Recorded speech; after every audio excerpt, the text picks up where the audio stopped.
Good evening and welcome to ACS members. I'm Andrew Johnson, CEO of ACS, and welcome to this next edition of Industry Insights. I'd like to acknowledge the traditional owners of the land on which we meet today and pay my respects to elders past and present. We've got a big audience registered and I can see that you're dialing in now. Why don't you take the opportunity to enter some data, maybe your suburb, into the text box. We'll make sure that's working well. And we're going to try and get through as many audience questions as possible today. Very excited to have with us Bob Hennessy, Group CIO of LendLease. Bob, welcome. Thanks, Andrew. Why don't we start with a big encompassing question. 40 years in tech, across 5 of the major industries. What have been your key lessons over that time? One big one, I guess a couple of things may be worth saying. One is I got bored with the tech thing pretty quickly, actually, and have remained frustrated with the technology throughout my entire career. When you look at 1966 and what you saw on the Jetsons, we still haven't caught up with that, right? And so the possibilities overwhelm what we've actually achieved. You are seeing in this digital revolution that we're in at the moment, the next label, the digital revolution, not IT, not technology, things happening that are like what happened in the Jetsons. You will see a person driving drone, you will see the video watch, you will see a lot of things that happened back then that emerged. If I've learned anything, the big change, the big impacts we have are less to do with the possibilities in the technology and more to do with the sociology and the business ability to invest or appetite to invest and the business appetite for risk. So technology's number 2, business strategy number 1. That's the first thing I learned. The second thing is there's only one pixie dust. There's only one magic, and that is once you commit, put your shoulder to the wheel and stick with it till you're done. So many failed projects failed simply because of a change of people, a change of focus, not because it was not able to be done. And it's very easy to come into something half done and declare it crap and let it go. It's harder to stick with it and see it through, but the value in seeing it through with the invested capital and so on is enormous. So shoulder to the wheel, commit, make things, stick with it until it's done, I think, is the other thing I'd learned. That's the only magic that I know. So why don't we just take a snapshot of the construction industry. Disruptor or artisans? What's the state of digital disruption like in construction? Still artisans. It's been an incredibly long birthing of not digitisation, actually. Construction fundamentally, as an industry, has not industrialised yet. It hasn't created systemically repeatable ways of working. Therefore, it has not improved. So you see statistics as bad as minus 20% productivity growth in the last 60 years in the industry. Best stats you'll find are less than 1% productivity growth year on year over the last 20 years, which is still less than manufacturing, which went hundreds of percent in the 60s and 70s. And that happened because when Duran and Deming turned up in Japan with total quality management as a philosophy, and Japanese automotive started to drive total quality management as a discipline through its operating models. And you saw 400% productivity growth in Japanese auto from 1960 to 1973. You fast forward to the UK in the 90s and you see 1,000% quality improvement in the 90s in British automotive. And that's industrialisation. That's creating systemically repeatable ways of working. The construction industry hasn't done that still now. There are papers back to 1980 that talk about this must happen in construction next. There's a famous one from the British government in 1998 after the automotive transformation there that talked about now construction will be next. And it could have been written yesterday still. So the nature of the way the value chain of property and construction works leaves the people at the end of that who actually do the work to be artisans, to be clever, to be innovative and imaginative, but at the end of the day, every job is different that they do and every job needs that artisan style of approach. So definitely artisans. So you would agree then with the McKinsey report of 2017 that said the construction industry and lack of productivity there was costing the economy $1.6 trillion. Why hasn't that changed? Yes, it's fascinating. Right, so I turned up in this industry in 2015. It's the first time I had come in, and I did not expect what I saw. And I walked on a lot of construction sites through 2015, 2016 as I developed a thesis about what it was I was seeing. And of course, I grew up in heavy manufacturing where total quality management, zero defects, name your methodology, but they were embedded in the way you were unconsciously competent in those things. I didn't even realise that not everybody knew this stuff because I was just born into that in the 70s and 80s as I got started in my career. And so to walk into this industry, as I did into transport in the late 80s and had the same sense, although that was really an Australian phenomenon, not global. This is global phenomena. And McKinsey's report absolutely has created a bit of a watershed moment in calling out what I absolutely agree is true, which is that there's massive upside opportunity in this industry to become more productive, to become higher quality, to become safer, and to create greater sustainability. Concrete alone is 8% of the world's carbon emissions. You reduce that, 75% with concrete substitutes or greater efficiency, less waste, and there's 6% of the global carbon emissions on the planet saved. So, yeah, I absolutely agree with the McKinsey report in 2017. They produced a very good one only 2 or 3 weeks ago that starts to talk about the value pools that will shift as this industry transforms, and I think it's a good piece of work as well. So where's the low-hanging fruit in terms of digital transformation in construction today? I don't know that there is much low-hanging fruit, and the reason I say this, if you look at the nature of the value chain of work, and this is, state government of New South Wales have documented this in a very similar way. Data is produced in each silo, from the architect through the design firm, through the contract management, construction management contractor, through the subcontractors, through the manufacturer, and into the built form asset. And each of those verticals work in isolation from the next. And so even though you may have quite a sophisticated digital model from the architect, the design firms start again. And even though they produce quite a sophisticated digital model, the construction management firms start again. And same again. And so they talk about sawtooth data, right, where it comes and then it's thrown away and the next group start from the beginning. It's this idea that risk needs to be transferred to the person at the end of the value chain. So if they get the plumbing solution wrong, I can sue them. And I'm not accountable because I didn't tell them what to do. They put the solution on the table, they designed it fully, and that's up to them to put it in place. But it creates enormous, if you put any systems thinker into that, they look at it and go, well, that's enormously wasteful. Right? Clearly data should start and grow and be exploited at every step down the value chain. We learnt this in the 70s and 80s. And this industry still doesn't do it. So I don't see low-hanging fruit because whilst there are things you can do that will help spot problems across that value chain of work. You can automate design. I can automate design today, and I can create a fully resolved 100% down to the screw and the thread on the screw version of a 40-storey building. But if I give that to the construction manager, he will not use it. He will still get the plumber to design a plumbing solution, even though it's built into my 100% model that I gave him in design, because otherwise he's taking the risk.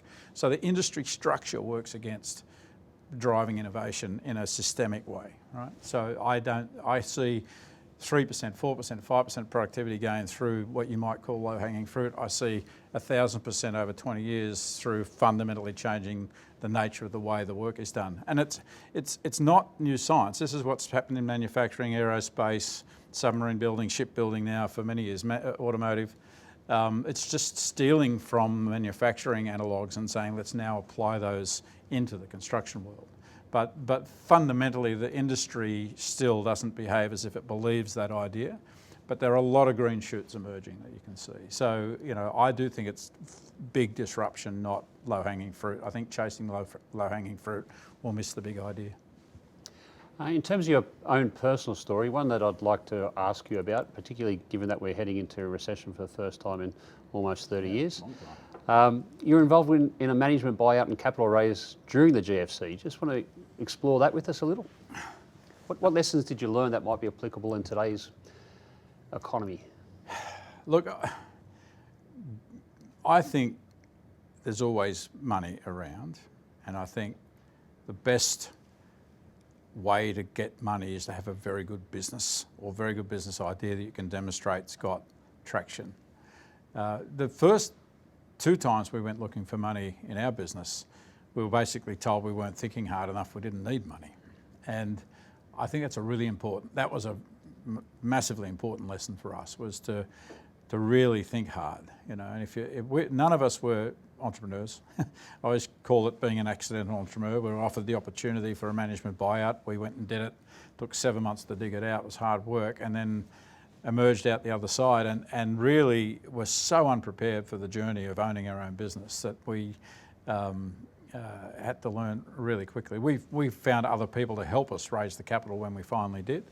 But there are people who have money. If they're convinced about you and they're convinced about your idea and they can see the character and the work ethic to go with that, then there are people with money who will give people money. And I think that's still true now. In fact, a lot of smart investors go, coming out the other side of a recession is when you really find the gold, because those companies that have batted their way through that have learnt a lot of things that are really important, have demonstrated a level of resilience and perseverance that's necessary, and can ride the value uplift that comes on the back of a recession that will come. So you get a differential advantage by higher growth out the back of the recession. So many smart investors invest now, not in the good times, right? So, or certainly as prepared or more prepared to invest now than they are in the good times. So, you know, it's in the end always about the fundamentals, right? Have you got a good business? And then it's, you know, you like my other golden rule, shoulder to the wheel, work until you find the people that can see the value in you and will bring money, because there are always people there with money. So if we play that out inside a business, it's natural that boards are going to be a little bit more conservative, show a little less risk appetite in the current climate. Any tips on how you approach technology investment with boards in a downturn market? Well, you know, to my prior point, I mean, there's an argument for accelerating investment in technology in these times, because you come out stronger when the efficiency dividend will pay, or the market-facing dividend of better customer experience will pay. If the board really is in a pinch with capital, which is of course today often the case, then I think, you know, that's a different conversation.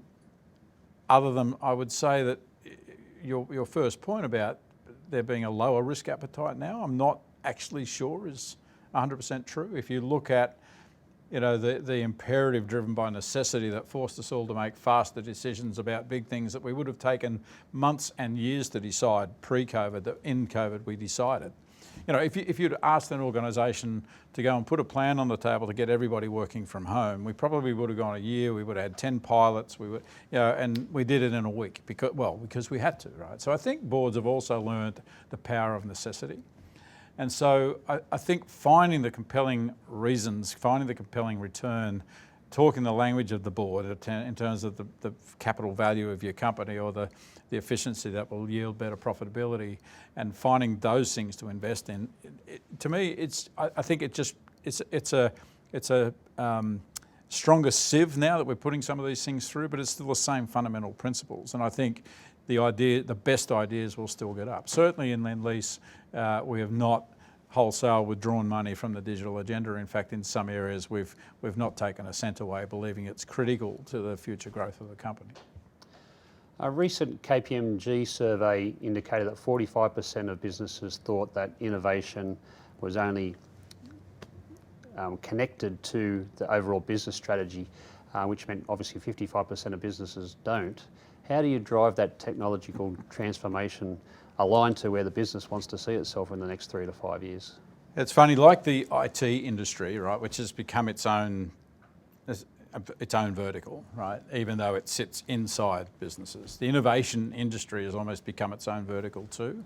And so then you create this problem of strategy developed by a leader of a technology function or of an innovation function that then has to be somehow aligned to the business strategy.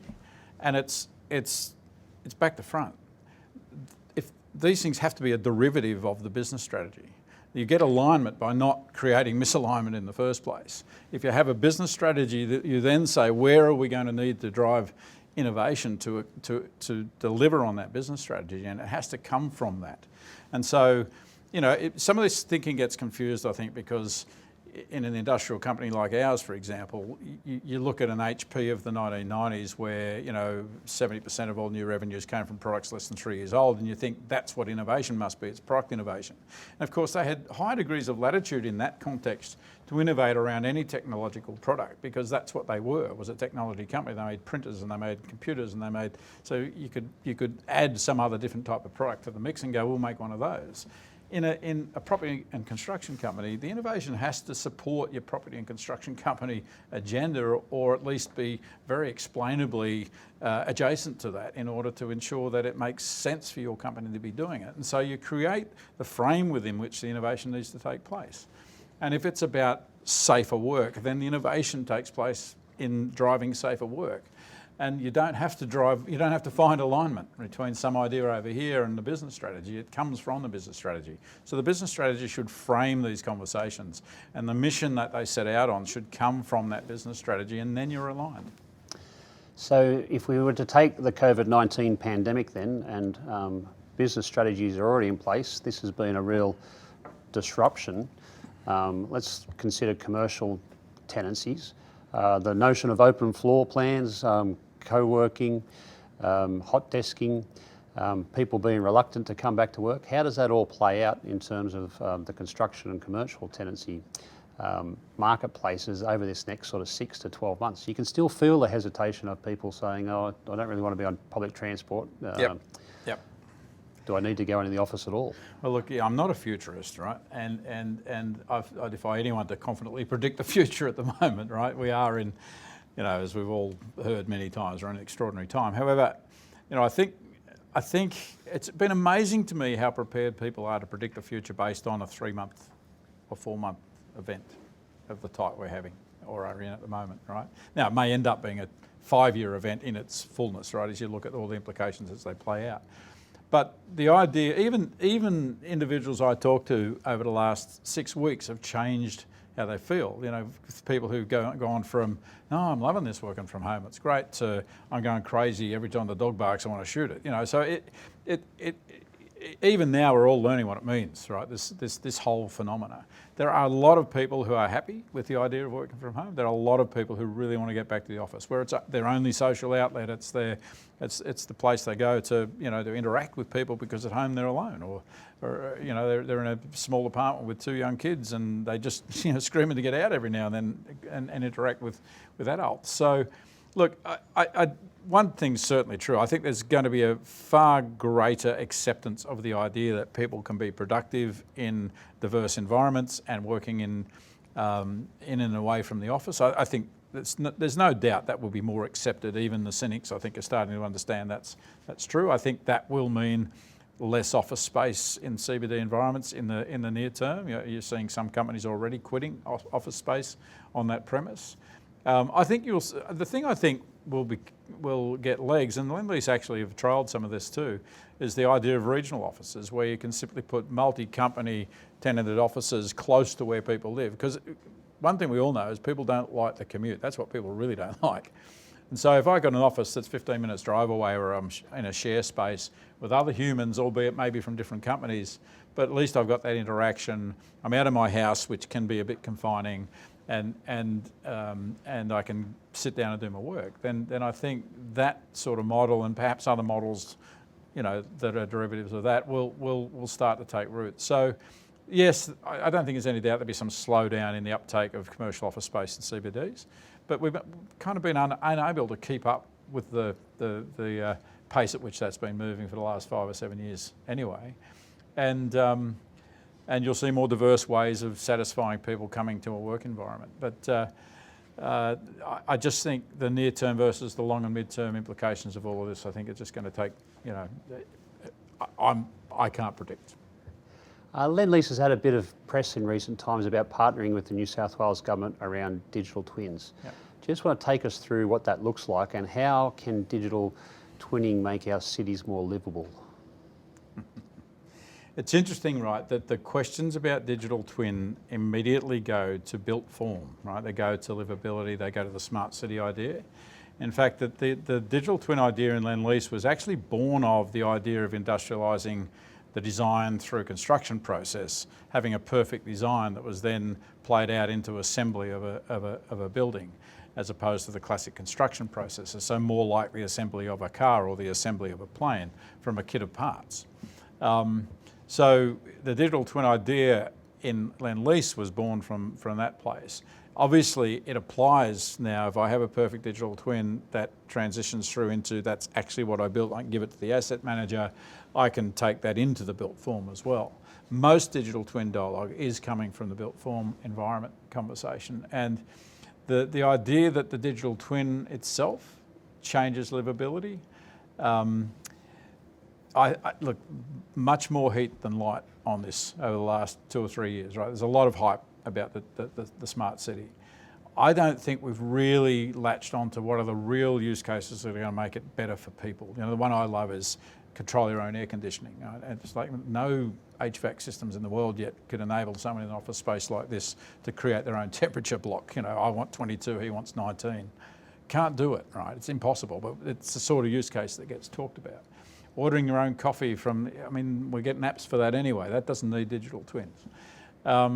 What we can do with digital twins is make a building safer. What we can do is predict ahead of time where you might get a wind tunnel or where you might see a problem with too much heat in the afternoon and so on, but through full simulation of those built form environments. So you can create better livable spaces by full simulation of what the built form will look like.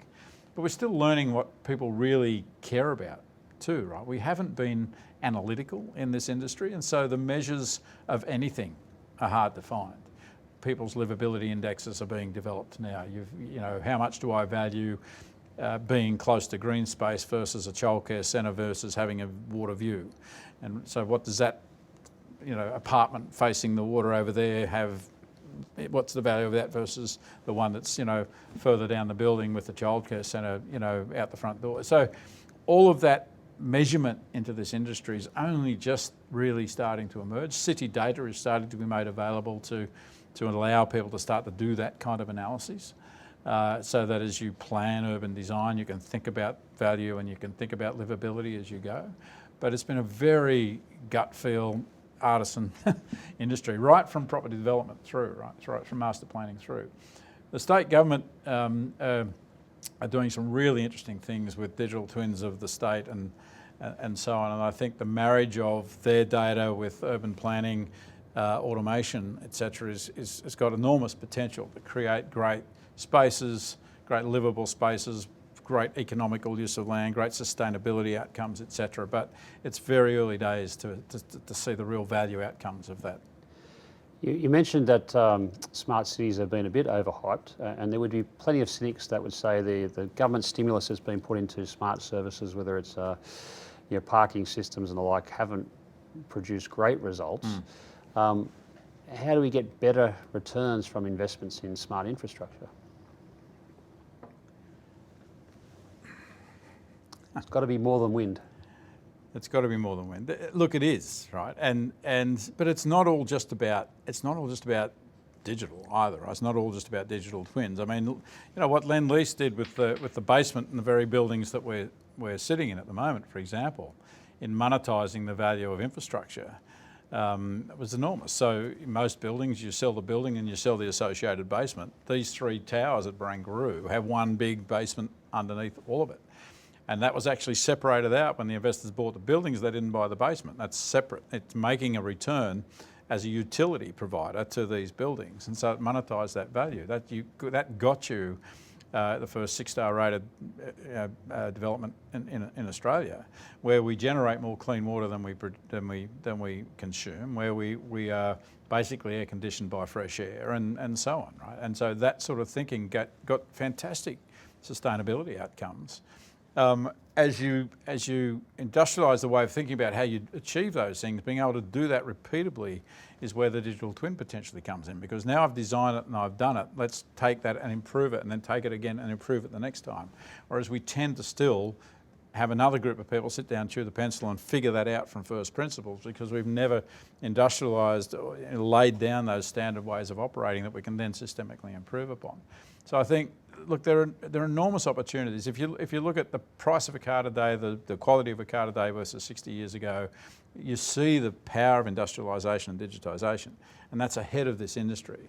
And what it means is hundreds of % of productivity improvement. When I started in the steel industry, we were burying one person a week in Port Kembla Steelworks in 1977 with 23,000 people on the plant. The last death there was 2008.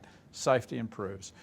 So once you measure and once you industrialise, the possibilities are endless. But to point to what specific things are going to change and how, I don't know. I think that's going to be where the commerciality and the imagination of people comes and takes root. You're certainly, for example, seeing 30 and 40% energy savings today from companies who are coming in and applying, some artificial intelligence to understanding consumption of power and looking at how to optimise that, for example.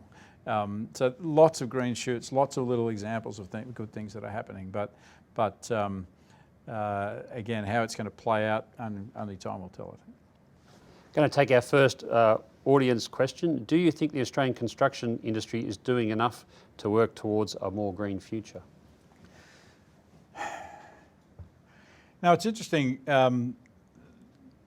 LendLease has got, I think it's, last I checked, and forgive me if this is wrong now, but I think it was 3 of the 4 top sustainability funds on the planet.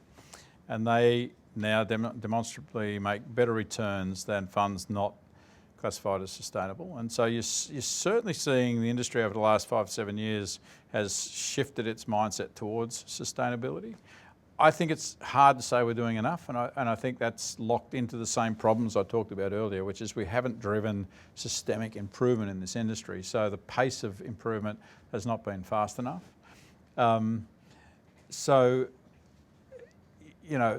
No, I don't think the industry is doing enough. Are the industry trying? Absolutely. I think there's a lot of discussion around the best sustainable ways to do the things that we do in this industry. But when you're as ad hoc as we are as an industry in the way that we deliver the products we deliver, you can't be as good as automotive has been or as aerospace have been in driving those improvements. And so we've got a long way to go. Second viewer question, in relation to the link between concrete and emissions, how would you source and present data to raise awareness among consumers to create an expectation of emission targets in buildings? I haven't thought about that. What I have thought about certainly are the concrete substitutes that are under development right now that can take 75-80% of emissions out of concrete with concrete substitute materials that are made in different ways. I do think, though, that once you have viable, affordable alternatives, such as they will be, then the education campaigns really need to start. If people know there's a choice, and I think we already know that people will pay some level of premium for sustainable outcomes over what they might otherwise pay for outcomes that are what we've always had. I think once we have the alternatives, then the education can start, and then hopefully consumers will start to make the choice. Next, our viewer question is just picking up on your comments around innovation.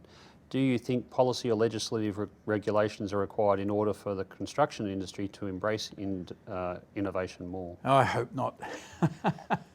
Part of what we've been driving to do, is get ahead of the regulator. And I think things like the fire in London with the flammable facade materials and so on are bringing governments in. You're seeing in the UK, the government are actually leading the agenda to drive productivity into the industry. And I don't think that's where any industry really should or wants to be. So it may be that it has to do that. People may have seen that LendLease led a piece of work with Monash University and a number of other partners now where we've just won some major funding for in the order of 100 million of investment over 7 years in innovation in the construction industry. And there are a lot of companies really believing in the sorts of possibilities for industrialisation for the power of the manufacturing analogues into this industry. And certainly a number of our universities have been looking at this. A number of interesting companies internationally have been looking at it. And LendLease have drawn together a set of partners in that pursuit with a serious investment in R&D to go and drive improvement in the industry. So the industry is, leaders in the industry are trying to drive this, and I think government have a role to play in because so much of the work that the industry does is contracted out through government. So they can set certain standards, but I think there's no good setting bars that can't be met either, and I think that they've got to play a role as a partner with the industry, perhaps rather than a regulator of the industry in an ideal sense to make this better. I think the more we have the kind of quality issues we've seen in different apartment buildings around Sydney and so on, the more government will get forced into some kind of regulatory role, and I just don't think that's the best way to create a better industry ultimately. If we were just to look at your tech team, what does the professionalisation of an IT workforce look like in this current environment where there's real pressure to innovate and to find those extra higher value products and services and offerings compared to getting the design right, the safety right? There seems to be that tension. You hear a lot about the IT projects failing and scope creep and all those sorts of changes. So what does professionalisation of the workforce look like in today's world? Professionalisation of the workforce. I feel like it is a very professional workforce, if I'm understanding the question. I think it's very easy. It's the same with construction projects, IT projects, and you can always get the stats that show that so many projects don't deliver to expectations. But I think the reasons for that are many and varied, and actually not a lot to do with were we capable of building a piece of technology to do a thing.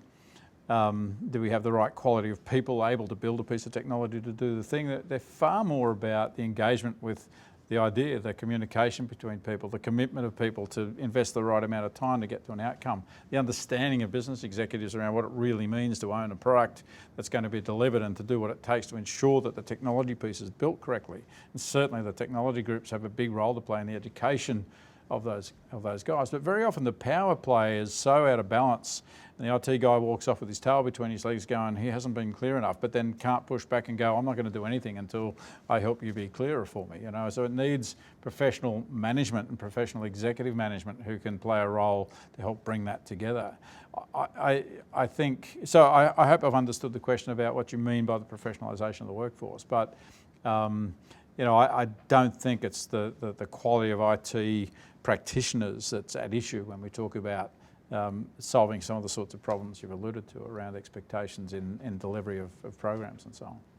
What about your broader workforce then, and just general digital literacy, the reskilling and upskilling piece?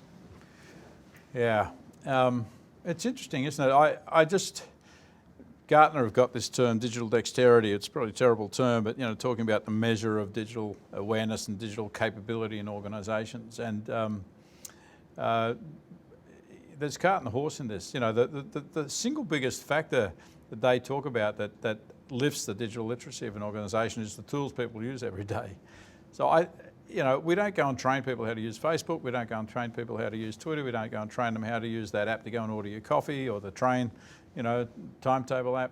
I think great tools in front of people will mean people will use them because there's usefulness in that, and that will lift digital literacy. I don't fundamentally think it's a training problem. I think it's you need to come from the right place on this and give people tools that they'll use. The uptake of Teams and the Microsoft product suite across the platforms in LendLease that we saw as COVID came in. In fact, as we were starting to see 6 months prior, as we made some of the big shifts, was enormous, and it was because people had tools at their fingertips where I'm working with you, chatting, on Teams, and I can just click the video button and now we're in a video conference, and it's that easy, right? And so then you get uptake, and so I think it's about the leaders in the technology side ensuring that we're building things that are fun to use, that people love to use, that will attract them to use them. Of course, we all know the sort of classic complaint people have about, working on outside of work. I get far better digital tools than the ones I have when I come into the office. We've got to change that. We've got to make sure the tools we use inside the office are as good as the ones outside. And there's two things I'd say about that. if you give me the time.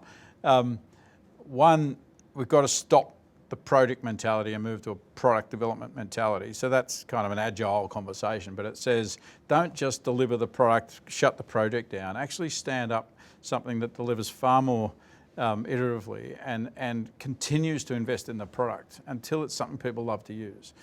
We all know the project gets de-scoped and in order to try and get it to a time frame to get an outcome so you can shut the project down and move on to the next investment. And that big lumpy investment to deliver a project outcome for something we could never perfectly envisage 12 months earlier when we started the program, or 2 years or 5 years or whatever it was, it's just a bad way to do things. And so you get bad products as a result to use. So I think if the internal IT organisations more and more start to reflect the operating models of the IT organisations outside who deliver those products people love to use, I think we'll see better product outcomes.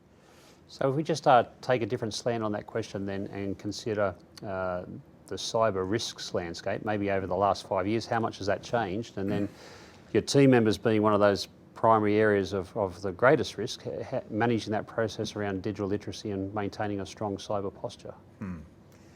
Yeah, we like a lot of companies have really lifted our game in this space, and certainly education of our people was one of the major ongoing challenges to just continue to bat away at, and we've gotten to sort of top quartile outcomes in terms of people's propensity to open rogue emails and so on, because of course the human firewall, as it's called, remains alongside the rogue ex-employee or leaving employee, the two greatest probability risks of some kind of cyber breach in organisations still today. So there has to be that ongoing campaigning and education, because these things aren't natural. Whether you like it or not, being cyber secure needs you to do certain things that are over and above ease of use, right? And of course, the more you can embed the safety into the technology, obviously the better it gets, but you're still reliant upon humans.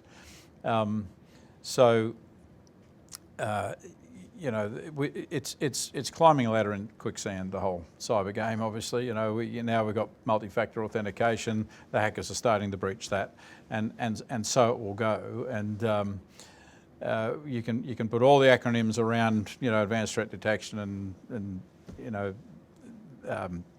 multi-factor and so on. You can implement all those cyber techniques, protect the right parts of your organisation, still be breached through some zero-day breach that no one had foreseen.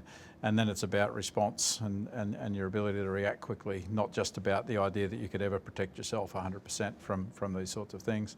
But it's the necessary evil we have to invest in, and we have to educate our people around, and it will mean people doing things that are not quite as easy as it might have otherwise been, because we have to protect ourselves from a cybersecurity perspective. Just your instinctive reaction to buy-in or bespoke build when we start to talk about digital platforms? Isn't it great? It's kind of like building software's back. We've been thinking about this a lot recently. In fact, in LendLease, we've put over 100 new people in building software, where we'd gone to over 90% SaaS applications across the application portfolio.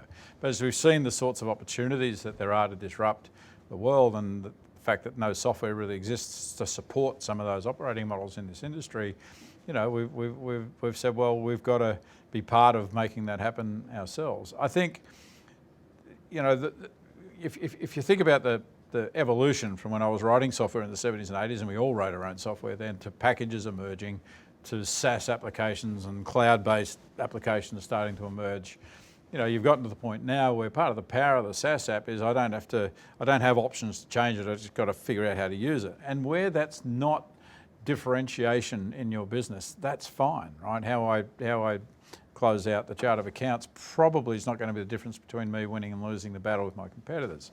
But what I think we're seeing is a greater willingness to go where innovation lives, and so we need to build things that are absolutely right for our business. And so that whole competitive landscape is where we're seeing more people back in building software again, which I think is a great thing. And I guess the faster the pace of innovation, the more you're going to see that companies are going to need to lay out the software where there is competition. Might be great for ACS membership to have a lot of software developers and running around again, mate. Oh, that would be very exciting. So what about then the opportunities for artificial intelligence in the construction industry in sort of that next 5-year time frame? Again, so sorry to do a bit of a history lesson, but if you think about, I mean, the maths for artificial intelligence and the basic compute's been around for 30 years, right? And yet you'd swear it just got invented, right? But you've got to look at the foundations that need to be laid before you can move on to that next step. And to deliver artificial intelligence needs great data to feed the learning, right? And if you're in an unindustrialised industry that does not have systemic repeatability in the way it operates, and still basically builds buildings off A3 sheets of paper, then you're not going to have great data to create great artificial intelligence.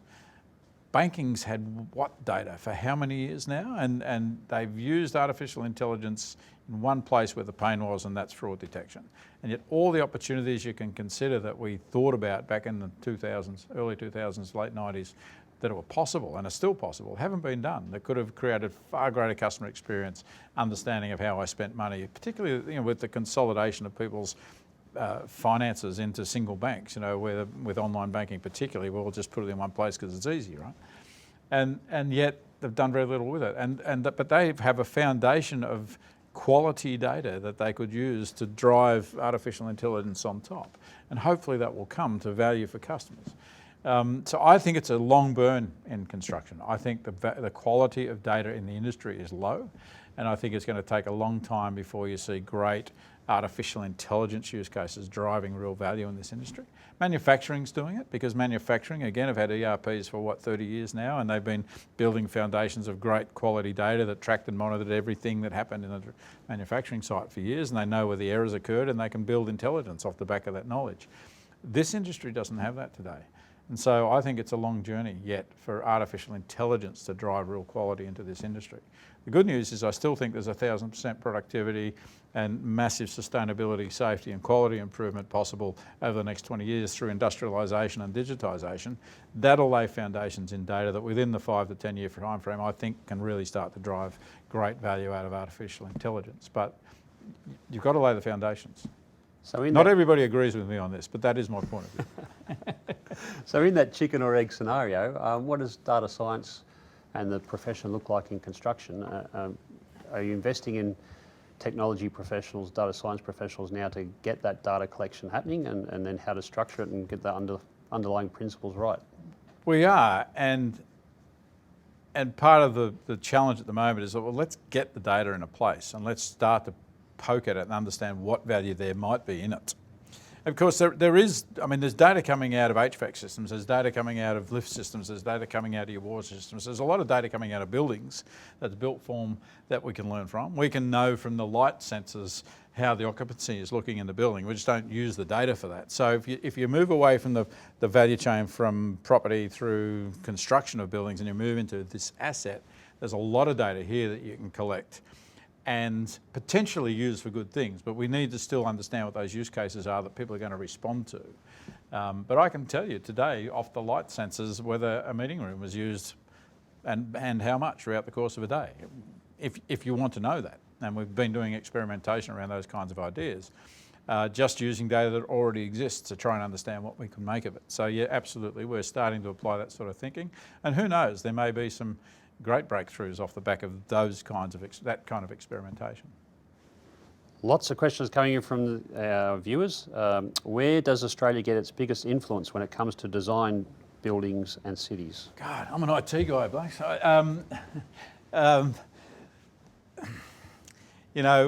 Look, I think the global community of architects is a relatively small and tight-knit community in the scheme of things, and I think that the influences are very global. We use people as, if you look at the Opera House itself, going back to then, we've used people from all over the world for all manner of our major construction activities throughout this country for forever, probably. So I think it's like a lot of things about Australia. I think it's very eclectic influence. And the architects of the world have access to each other. People being exported to China, and China are exporting people here, and through Europe, you see a lot of exchange, I think. So if I tried to go 1 minute deeper, then any of my friends who are architects will start to laugh at me online because they'll know I'm not talking about something I'm deep in, but that would be my observation. You mentioned the silo problem between design and construction teams. Is it more of a legal or technology barrier? And what are some ways forward to remove those barriers? Yeah, it's a contracting barrier. It's the fact that if I give you a perfect design and say build that, then I've taken the design risk and I can't blame you if it goes wrong. And as soon as I blur that line, I break the nature of the way the industry's rusted on structures actually work.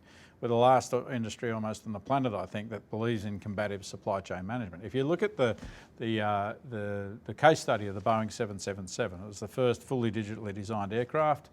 The story is as much about digital design as it is about supply chain collaboration and bringing the suppliers into the design process. In construction, we don't.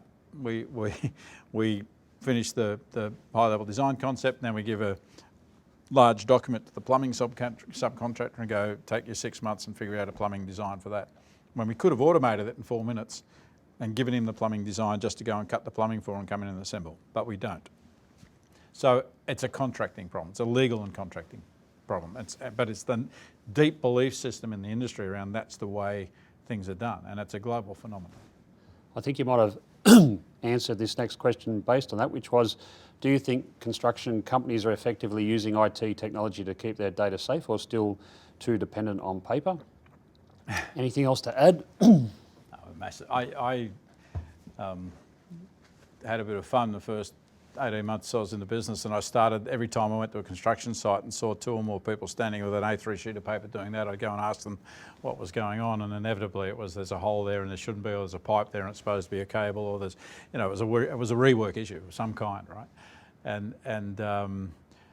So that, there's good cloud-based systems that lock up contracts and lock up design documents and so on, right? And whether it's an Aconex, an Australian company,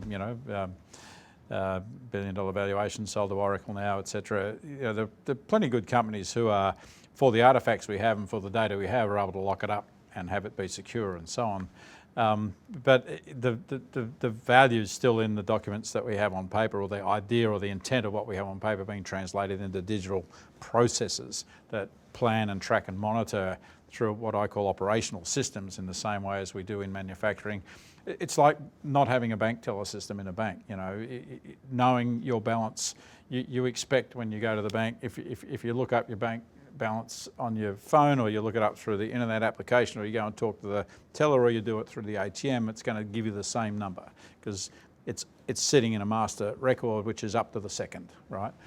Construction has nothing like that. If I want to know the status of a job, I ask the project director and he will tell me.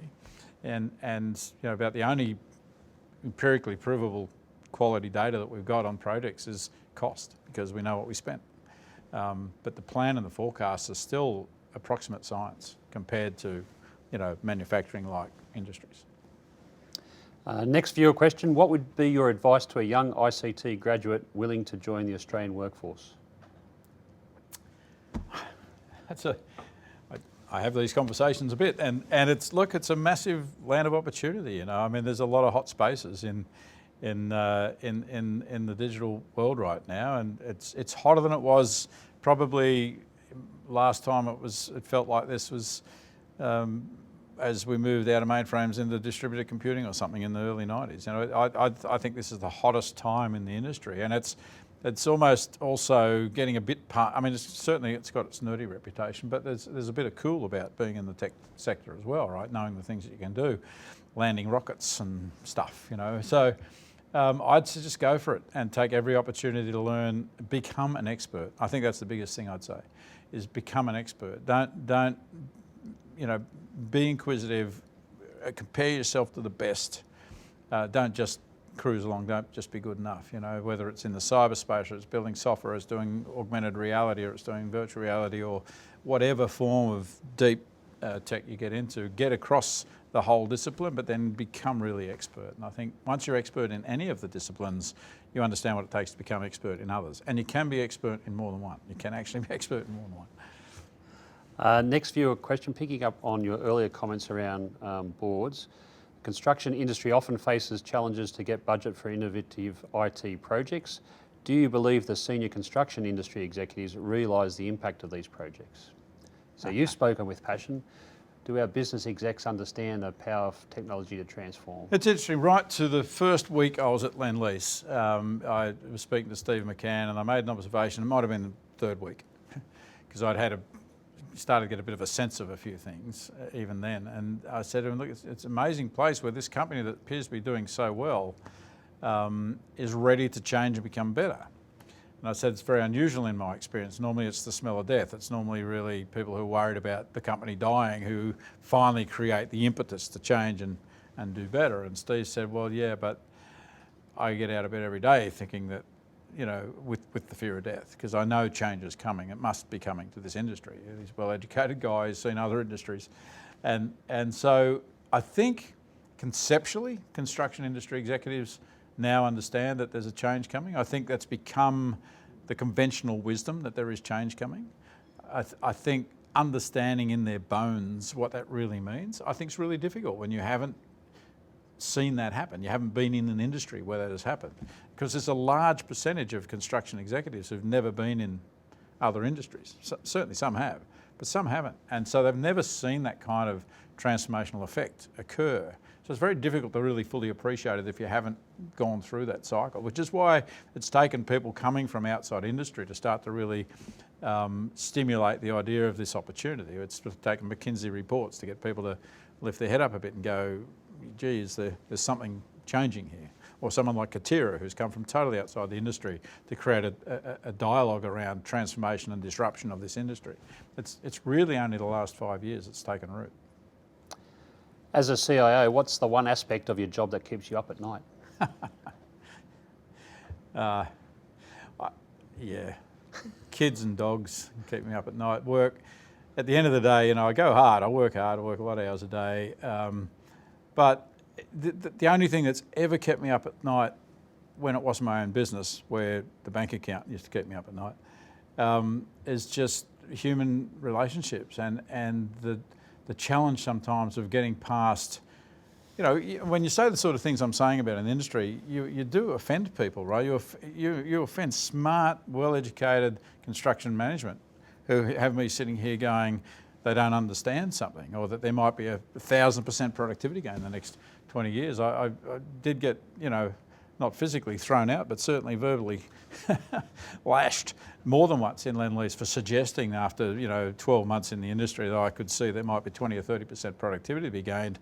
Did I think they were an idiot, right? Because if it was 20 or 30%, that would be obvious. We would all know, you know, can't be that easy. So those you know, intellectual challenges and having them not become emotional or political stoushes, right, that are unproductive, is the stress I've had in the industry has always been around human relationships. And as someone who's, I guess, never been content with the status quo, I've probably offended more people than I would ever have wanted to as a humanist by pursuing what I thought was the truth. You know, whether I was right or wrong, but I was pursuing what I thought was the truth.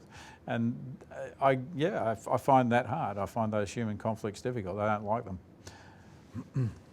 Next viewer question. What are the skills and capabilities future leaders should be developing to get to the next stages of their career? Another Who should be developing? It says future leaders. Ah, okay. Look,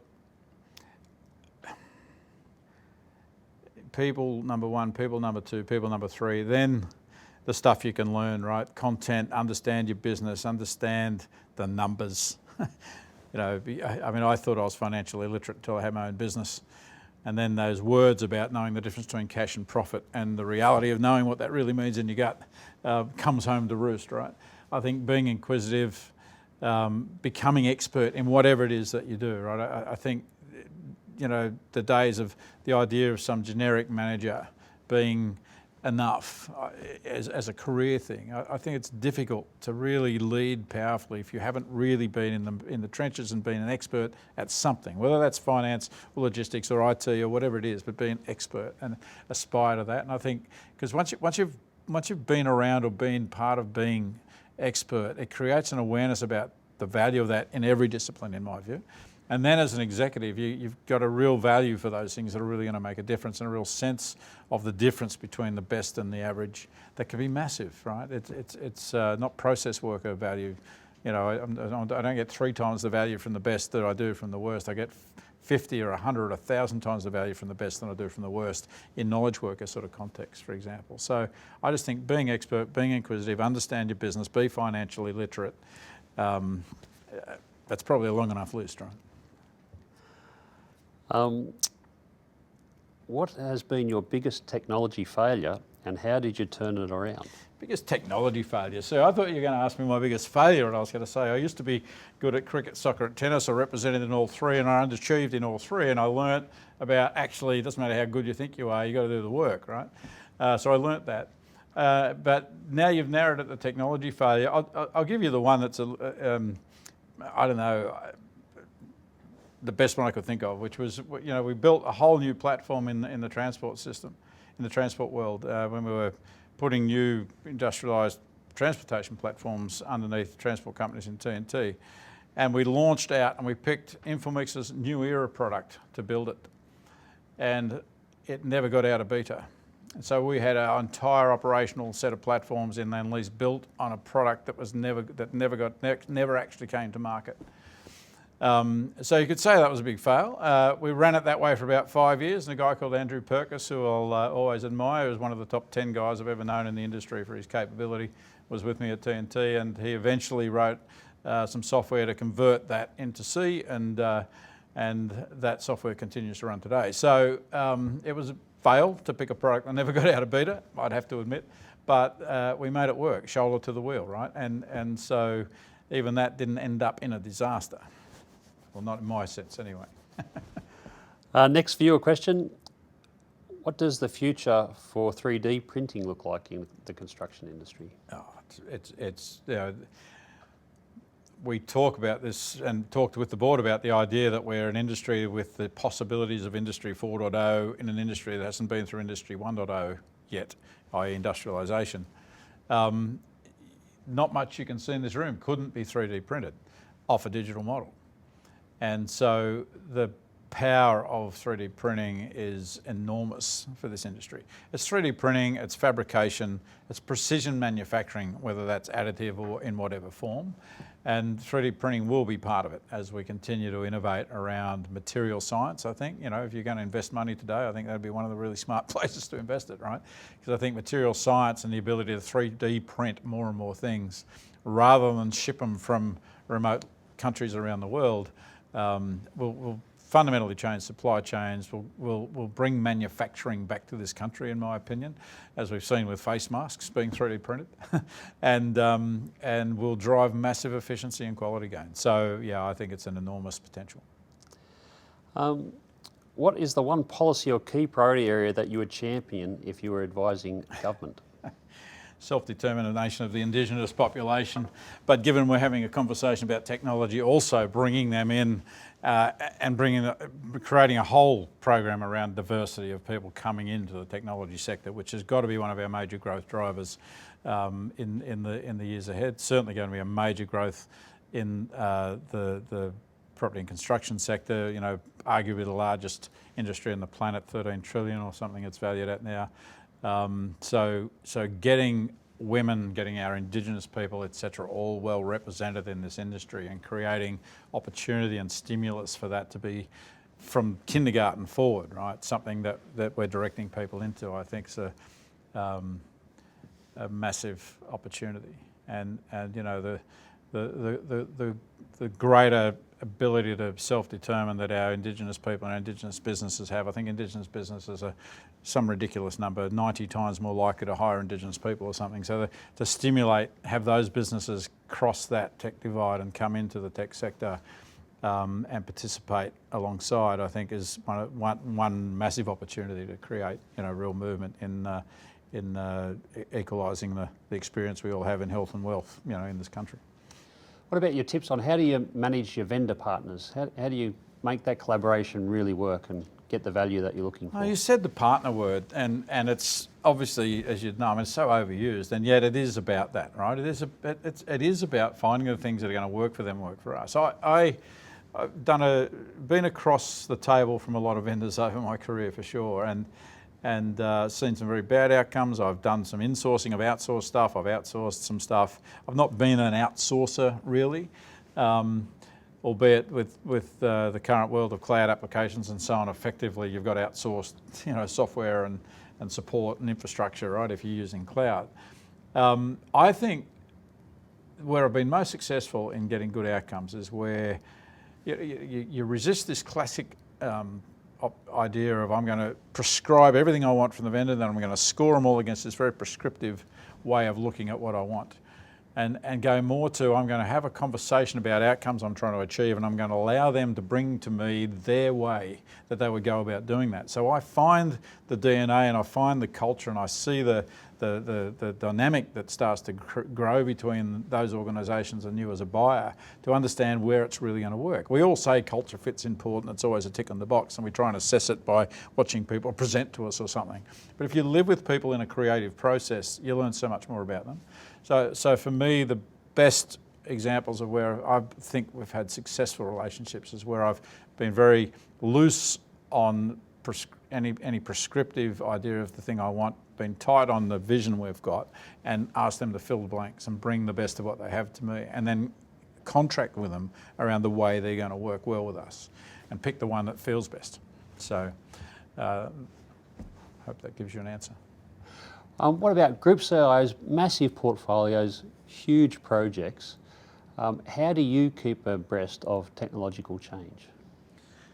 It's hard not to. I mean, if you saw my inbox on any given day, you are smashed with vendor after vendor putting the next big idea to you. And I think, in fact, that the challenge is never to become cynical about every idea. It's very easy, right? It's very easy to go, I've seen all this before, robotic process automation is just business process or engineering revisited or whatever. But you have to always be ready that there might be a new good idea in something, even if it looks like it's dressed up as something you already understand. And so I've tried to keep some level of economy and not just going down the mine on everything that comes across my desk, but at the same time stay inquisitive enough to go, which drives some of my guys nuts, by the way, because let's go and chat to this vendor about blah, and it's like, oh God, and he goes, Bob again, he's bringing another vendor to the table. But it's just constant conversations with people who are innovating. When I had my own business, I was lucky to tap into and start to become part of the startup world as well. And so allowing those guys to come in and strut their stuff and strut their ideas, not necessarily because you're going to buy their product, but because they bring thinking and they bring creativity and energy that could push you down a certain kind of path, which may be something you can involve them in or not, but it continues to stimulate you with what people are thinking, people with original thinking are thinking. So I've tried to do that and just remain, open-minded to the fact that, there'll be another thing that I don't yet understand that could be useful to me that I need not to miss, right? So that's my way. Final question, Bob. So let's look at the economy. We mentioned that we're entering our first recession in almost 30 years. From a public policy perspective, what's the one thing that government could do that might enable technology-led economic growth? We've seen an environment where 800,000 plus Australian jobs have been lost. What can be done to ensure a V-shaped recovery? God, if I had the answer to that, I shouldn't be sitting here. I should be somewhere else doing something else, I suspect. Look, again, I don't think I'm going to say anything that hasn't been said before or said in a lot of the commentary in the current environment. I think, life's not fair. Not every idea is equal. Not every person has the same value to deliver in terms of the long-term value to the economy. And I think government have an ability to stimulate good things, and I think being discriminating about where they're going to place their dollars and on things that are quality ideas or could turn into quality ideas. Obviously not every dollar's got to have a 100% hit rate, but I think it's not about spraying money everywhere in some broad-based stimulus. I really think it's about putting money where there's going to be a return. It's like putting money into infrastructure projects, right? I think that's great because at least we get a return, we get something for it, right? And we still thank governments of the 1930s for the things that they did around this town, in infrastructure and Snowy Mountains scheme and so on.